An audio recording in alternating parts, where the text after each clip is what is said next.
es justamente Juan Pablo Camezzana. Él es el gerente de desarrollo comercial de Fluence Corporation y está allí en la ciudad de Mar del Plata. Juanpi, ¿cómo te va? Buenas tardes, ¿cómo estás? ¿Qué tal, Mabel? ¿Cómo estás? Un placer estar aquí contigo y con toda tu audiencia también. Bueno, estábamos recién hablando en la previa, yo preguntaba cómo está la ciudad de Mar del Plata, ¿no? Amén de todo lo que está pasando con el tema del coronavirus y demás. En tiempo, ¿cómo está Mar del Plata hoy? Hoy está gris, mañana tenemos Ah, tormenta, pero venimos de un fin de semana que estuvo realmente lindo y esperamos tener un fin de también que se viene agradable, así que un poco para matizar esta situación, a veces acompañan los días soleados. Hoy y mañana vamos a bien. tener un poquito más complicado, pero bueno, dentro de todo, zafa. En general, Bueno, particularmente Mar del Plata, clima fresco es lo. sí, los que conocemos la zona de playa y todo lo demás sabemos que eso es, entre otras cosas, y esto, amén de todo demás, estamos a las puertas de lo que es la tormenta de Santa Rosa, que Tal cual. también es para fines de mes, justamente.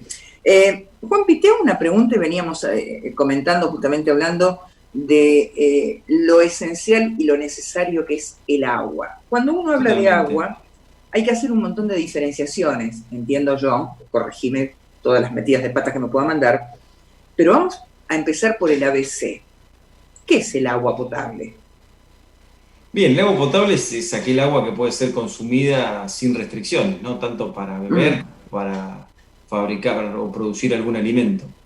Para que un agua sea considerada potable o apta para consumo humano, tiene que cumplir determinados requerimientos que la hacen justamente apta para consumo. Esos ajá. requerimientos pueden ser y son químicos, físicos y bacteriológicos. Cumpliendo una serie de requerimientos asociados a cada una de esas categorías, el agua puede ser considerada como potable. Nosotros en nuestro país tenemos el Código Alimentario Argentino, que es una buena regla para establecer la potabilidad del agua, pero también existen las normativas provinciales, porque somos un país federal y cada provincia establece sus reglamentaciones, donde cada provincia tiene su requerimiento, su condicionamiento de qué se entiende por agua potable y qué no. Claramente, en la gran mayoría de los aspectos o de los productos y composición físico-química, vamos a decir, se responde a las recomendaciones de las grandes sociedades internacionales como la Organización Mundial de la Salud, pero hay algunos casos donde aparecen algunas discrepancias y son propias del territorio o de zonas específicas con determinadas cuestiones particulares. Hay mucha diferencia y quienes hemos tenido la posibilidad, bueno, yo soy del interior, entre otras cosas, y uno sabe cuando viajas o cuando estás en determinadas áreas, zonas, regiones, lugares y demás, el sabor del agua, la calidad del agua, o no sé si está bien decir el peso del agua, es diferente. Eso lo da el contenido o los minerales que tiene directamente el mismo fluido líquido. O sea, ¿de dónde proviene eso? Sí, seguro, en cuanto a las condiciones organolépticas, están directamente asociadas a la composición química y las sales que están disueltas en ese agua. Ajá. Existen diversas fuentes de agua, es decir, digamos, básicamente podemos encontrar, prácticamente el 97,5% del agua del planeta es agua salada. Existe una Ah, fracción de agua dulce que es ¿cuánto, perdón, me dijiste el el 97? 97,5% del agua en el planeta es agua de mar, es agua salada. Un Ajá. 2% aproximadamente es agua dulce, pero la encontramos en forma de glaciares, sobre todo en los extremos. Y un 0,5% es considerada agua dulce y utilizable directamente. No porque sea potable, sino porque es agua dulce que esté disponible. ¿Cómo está disponible? A través de ser un agua superficial, por ejemplo, un agua de un río, o un agua subterránea que se puede perforar, ¿no?, sobre la corteza terrestre, ir a buscar ese agua y extraerla en forma a través de un pozo de bombeo, ¿no? Ese Eh, 5% constituye el agua que la humanidad tiene disponible para utilizar. Ahora, ¿en todos los casos el agua dulce es potable? No, claramente no. eso Muchas te iba a veces es preguntar. necesario implementar tratamientos para cumplir justamente con las reglamentaciones que hablábamos previamente, establecidas por el Ajá. Código Argentino en nuestro país o por organizaciones internacionales como la Organización Mundial de la Salud. Dependiendo de la fuente de agua, puntualmente, aparecerán distintos tipos de tratamientos. No todas las aguas requieren ser acondicionadas de la misma manera. Por lo general, por ejemplo, las aguas de pozo requieren condicionar su composición físico-química y sobre todo química de las sales que están solubles. Un ejemplo clarísimo en nuestro país es el arsénico. vivimos en un territorio donde geológicamente la composición de arsénico en nuestras aguas subterráneas es bastante elevada comparativamente con los promedios mundiales. Y esto implica que nuestras prácticas de potabilización de aguas de pozo, sobre todo en la zona centro y norte del país, requieren desmineralizar o retirar este arsénico del agua de pozo. Discúlpame. Sí, claro. Te hago una pregunta. El arsénico que está o que queda depositado, que se encuentra en el agua y demás, ¿eso es a través de la misma filtración que produce la Tierra? ¿Es un contenido básico que tiene? ¿De dónde sale? ¿Por qué hay arsénico en el agua? En nuestro caso es netamente geológico e histórico. Bien. Es una cuestión de que nuestro territorio, geológicamente, por su historia puntual, no tiene nada que ver con la acción del hombre, ¿no? Ni con la acción contaminante, sino una cuestión netamente natural.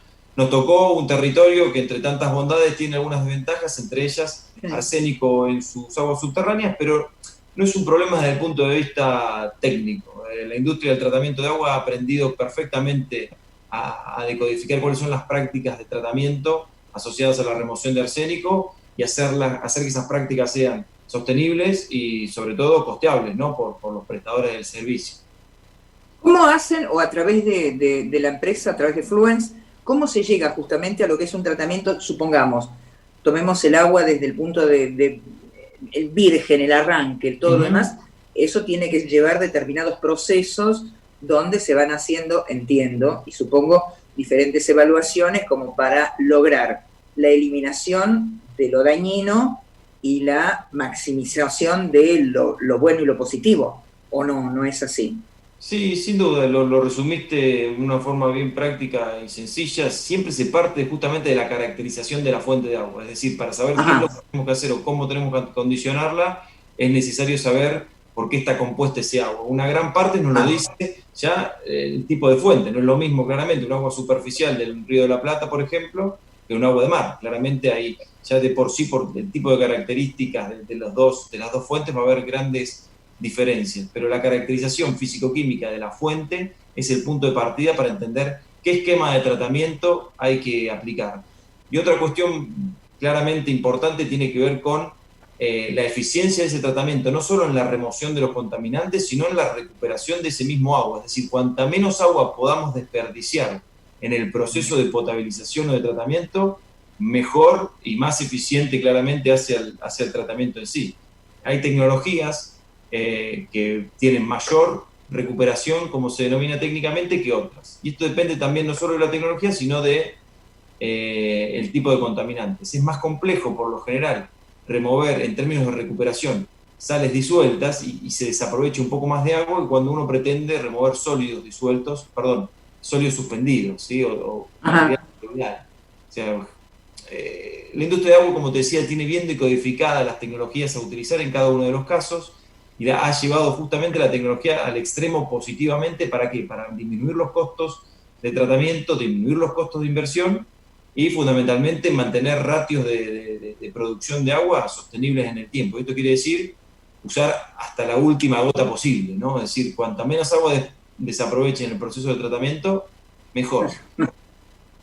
Y cuanto menos agua desaprovechemos los seres humanos que habitamos el planeta, mejor todavía. Totalmente. Y, por ejemplo, hay un término, un concepto bastante claro con esto, y cada vez que lo comentamos genera como una situación interesante que tiene que ver con el agua que se denomina agua no contabilizada o el agua no facturada, que es el agua que en realidad se bombean a los prestadores del servicio de agua potable, por ejemplo, en el país hacia los puntos de consumo, es decir, nosotros los usuarios en nuestras casas, pero que no llega por pérdidas en la red, por ejemplo.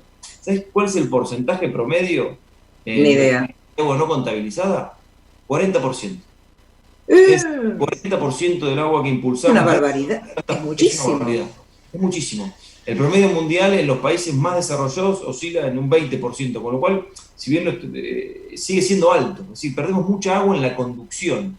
¿Y por qué pasa eso? Claro, porque las redes de agua potable no siempre tienen el nivel de actualización en cuanto a la edad de esas cañerías, las estaciones de bombeo se fallan, las redes son muy grandes, porque los ejidos urbanos son muy grandes. Las personas se vienen mudando desde el campo hacia las ciudades hace un montón de años, allá desde la revolución industrial y hasta la fecha ha sucedido, y va a seguir en el tiempo esto, se proyecta por las próximas décadas. Para el año 2050 se proyecta, por ejemplo, que el 90% de la población de Latinoamérica y Caribe va a vivir en centros urbanos. Imagínate lo que es eso, darle servicio a esas personas que cada vez viven o habitan en una zona más concentrada, pero los recursos disponibles de agua de primer uso son los mismos que hace 100 años. Es decir, el agua que fluye a través del Río de la Plata es, en términos de cantidad, la misma que originalmente allá por el 1800, cuando la ciudad de Buenos Aires, por ejemplo, recién aparecía. Ahora, en cuanto a su composición, la realidad es totalmente distinta. En nuestras aguas superficiales y nuestras aguas subterráneas, la composición físico-química y sobre todo química ha variado mucho en las últimas décadas, asociado justamente a la acción del hombre. El hombre vuelca sus efluentes cloacales, vuelca sus efluentes industriales, sobre cauces de agua superficial o sobre cuerpos de agua receptores, como se lo denomina, y al mismo tiempo también muchos efluentes que no llegan a los cauces superficiales penetran, lixivían o percolan hacia las napas, y de esa manera encontramos compuestos que antes no estaban y que hacen que ese agua sea no potable. Entonces, la práctica de vuelco de efluentes, tanto industriales como cloacales, condiciona, hoy más que nunca, la práctica de potabilización. Son cuestiones que están sumamente vinculadas y no pueden ser evaluadas ni proyectadas de forma independiente. Se tiene que ver cuando uno proyecta una población, una ciudad nueva o amplía una ciudad existente, como así también proyecta una ampliación industrial, no solo de dónde voy a sacar el agua potable o el agua industrial que necesito para ese emprendimiento, sino qué voy a hacer con los efluentes, dónde los voy a disponer y qué tan segura es esa disposición. Empresas como Fluence, por ejemplo, trabajan en el ciclo completo de agua. Digamos, no solo en la potabilización, sino también en la acondicionar esos efluentes y generar condiciones de vuelca aptas, no solo para el medio ambiente, y no solo para la reglamentación vigente, sino para problemáticas que quizá hoy todavía no están reglamentadas. A ver, y cuando vos hablas de cuáles son los pasos a seguir, también a mí me surge como inquietud. Alguien tiene que, yo abro el grifo, abro la canilla, el agua que está saliendo, se entiende, se supone que es apta para consumo, tenga más, menos características, digamos, ahí en el medio. Primero, ¿quién hace un control de cada una de esas instancias, digamos? Porque alguien tiene que fiscalizar y alguien tiene que dar, no sé, AISA, Aguas Argentinas, no sé de quién depende eso, lo pregunto porque honestamente lo ignoro. Pero además tiene que haber un seguimiento de cada una de esas características. Lo otro que vos estabas diciendo, cuando la demanda es superior a la provisión que se tiene, y acá en la capital y en los grandes centros urbanos lo vemos de manera alarmante. Por ejemplo, suponte, en el barrio donde yo vivo, en las dos veredas, digamos, donde antes había 2 casas, se tiraron abajo las casas, se levantan terribles edificios, eso tiene que ver con un consumo y tiene que ver también con un desperdicio en el medio, así entre comillas lo digo, porque eso va a modificar absolutamente todo. Entonces, tiene que haber un trabajo, entiendo yo, una tarea en conjunto con, en este caso con Fluence, que tiene que ver con el tema del agua, pero con una programación, con un ordenamiento, porque si no se nos descalabra todo y tenemos una ciudad bizarra. No, por supuesto, digamos, la planificación urbana e industrial es fundamental para justamente generar el mayor porcentaje de cobertura posible en servicios de agua y de saneamiento. Esa planificación existe, los distintos organismos que participan de alguna forma activamente en el mundo del agua y el efluente están permanentemente tratando de optimizar sus prácticas de planificación, de tratamiento y sus proyecciones futuras. Ocurre que no siempre tienen o disponen de todos los recursos necesarios, sobre todo los económicos, para poder generar o cumplir esos objetivos. La situación de AISA puntualmente, que es el prestador de servicio número 1 en cuanto a cantidad de habitantes servidos en el país, es quizá desde el punto de vista organizacional una de las más destacables, porque AISA tiene un aparato lo suficientemente entrenado y capaz de poder... AISA además es autoridad de control en muchos territorios determinados. Hay otros lugares donde la autoridad de control no es un prestador del servicio, sino que es, por ejemplo, la OPDS o mismo la Autoridad del Agua en provincia de Buenos Aires, y cada provincia puede tener autoridades de control diferentes y de hecho así lo tienen. Como te decía, en el caso de AISA, porque el porcentaje de cobertura es bastante alto, de los más altos del país, pero en los últimos años, como seguramente hayan escuchado, se han adicionado territorios o partidos que originalmente no eran servidos por AISA y ahora sí tienen que serlo. Entonces, ahí empieza un poco la complejidad de esta ecuación grande y este balance en la planificación urbana. De golpe hay una necesidad de prestar servicio a cientos de miles de habitantes en un territorio que no es tan próximo y donde es necesario llegar con colectores de agua potable y también con cañerías de cloaca. Son las dos cosas las que hay que conseguir para cerrar el círculo, ¿no? Es una situación, creo que es compleja, digamos. Nosotros interactuamos permanentemente con los distintos organismos públicos y también con organismos privados e industrias que son usuarios de estos organismos, y es una ecuación compleja y no de una única resolución.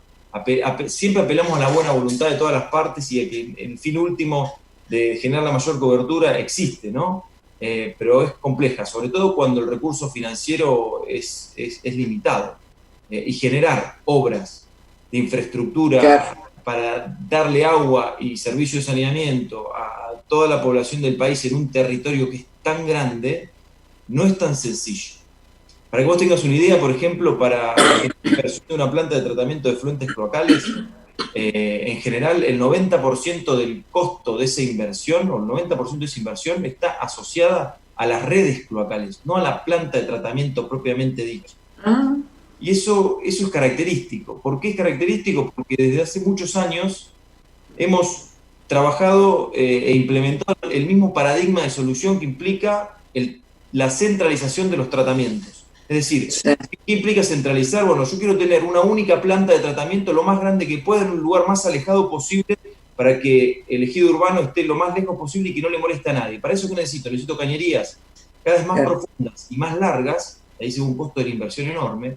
Y lo que hemos aprendido también, y por eso te mencionaba lo del crecimiento en las zonas urbanas, que las ciudades van a seguir creciendo. Con lo cual, por más que alejemos las plantas depuradoras o las plantas de tratamiento de agua, en algún momento, tarde o temprano, esas plantas van a quedar dentro del ejido urbano. Como ha pasado en las plantas que se proyectaron hace 20, 25 años. Entonces, aparecen conceptos complementarios a los de centralización, que son los de descentralización del tratamiento. Pensar en descentralizar los tratamientos, tanto de agua como de efluentes, es una práctica complementaria a la que tenemos. No hay que ser radicalmente diferente, es complementar lo que ya existe, justamente para poder ampliar ese nivel de cobertura en provisión de agua potable y de saneamiento, ¿no? En otras partes del mundo, ¿eso está planteado de esa manera? ¿Cuál es la diferencia, por ejemplo, con el caso de Argentina puntualmente? Mirá, en este sentido, las regiones o los continentes tienen comportamientos bastante diferentes. El continente europeo, por ejemplo, hay países como España que tienen prácticas de distribución, de tratamiento, tanto de agua potable como de efluentes y de reuso, súper avanzadas y bien positivas en términos de la economía circular del recurso hídrico.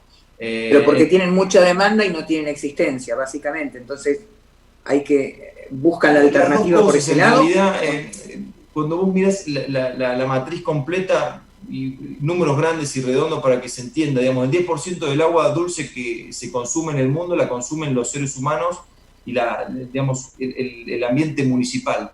Otro 10% lo consume la industria, pero el 80% lo consume el campo, que se va con irrigación. El campo utiliza agua superficial, agua de pozo para irrigar sus cultivos, para darle de beber a sus ganados y demás. Eso es el 80% de la torta, es decir, el mayoritario. En España, por ejemplo, hace muy pocas semanas se reglamentó toda una nueva norma para poder favorecer la reutilización de efluentes en producciones agrícolas. Es una ventaja o un avance fundamental y una tendencia en dirección justamente a una economía circular y a una economía mucho más controlada. Vos imaginate, todo tiene que ver con todo, porque el mayor porcentaje de nuestras divisas vienen del campo. Ahora, el campo depende de... O sea, si no llueve, el campo no vive, y si llueve mucho, tampoco. Ahora, existen otras alternativas.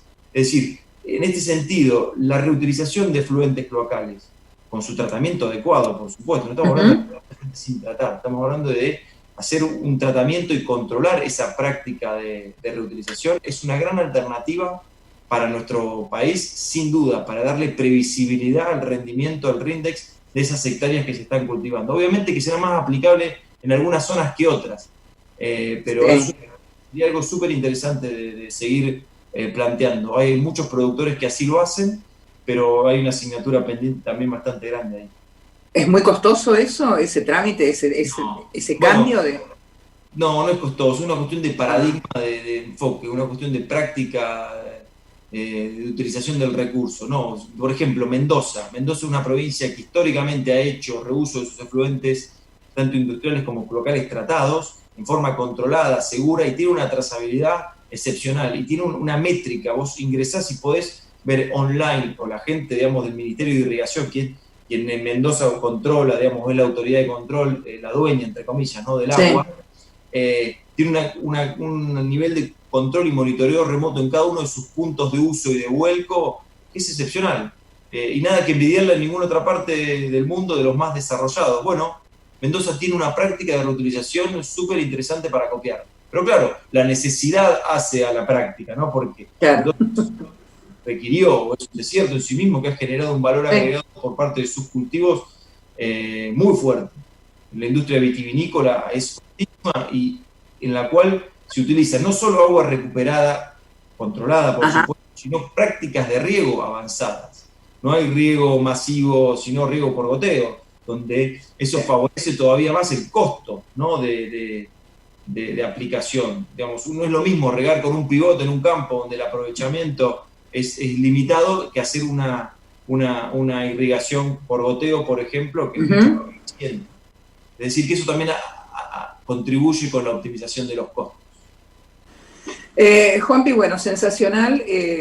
Seguiremos en otro momento ampliando todo lo que está relacionado justamente con agua, nada más ni nada menos que eso. Un placer haber dialogado contigo. No, un placer para mí también, un saludo y buena tarde por ahí. Bueno, muy buenas tardes. Así nosotros aquí a través de nuestro espacio, a través de Ecomedios en Estrategias que Suman,